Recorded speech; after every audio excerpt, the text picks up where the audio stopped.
এবার মুর্শিদাবাদের দিকে নজর রাখবো, কারণ মুর্শিদাবাদে ভয়াবহ ভাঙন। শামশেরগঞ্জের মহেশটোলায় ফের গঙ্গায় ভাঙন।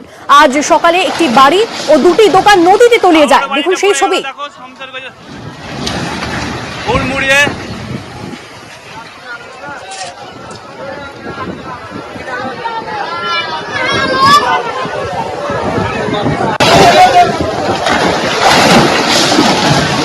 আবারও বাড়িটা পড়ে গেল, দেখো শামশেরগঞ্জে ফুল মুড়িয়ে।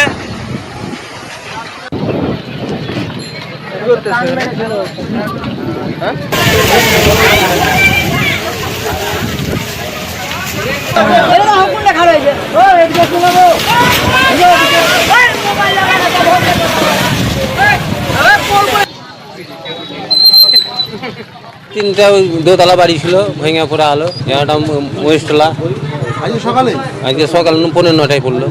দোতলা বাড়ি বাড়ি ছিল, দোকান ছিল, পিছনে বাড়ি ছিল, আর এখানে দোকান ছিল, সব তলিয়ে গেল চোখের সামনে। হ্যাঁ, দেখতে দেখতে তলিয়ে গেল। বালির বস্তা কি থামবে?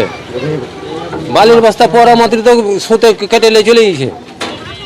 বালির বস্তায় কোনো কাজ হবে না। সাইকেলের দোকান ছিল, রেডিমেডের দোকান ছিল, একটা মিষ্টির দোকান ছিল, একটা কম্পিউটারের দোকান ছিল, ওই সাইডে একটা স্বর্ণকারের দোকান ছিল, ওটা বাড়ি, ওটাও ভেঙে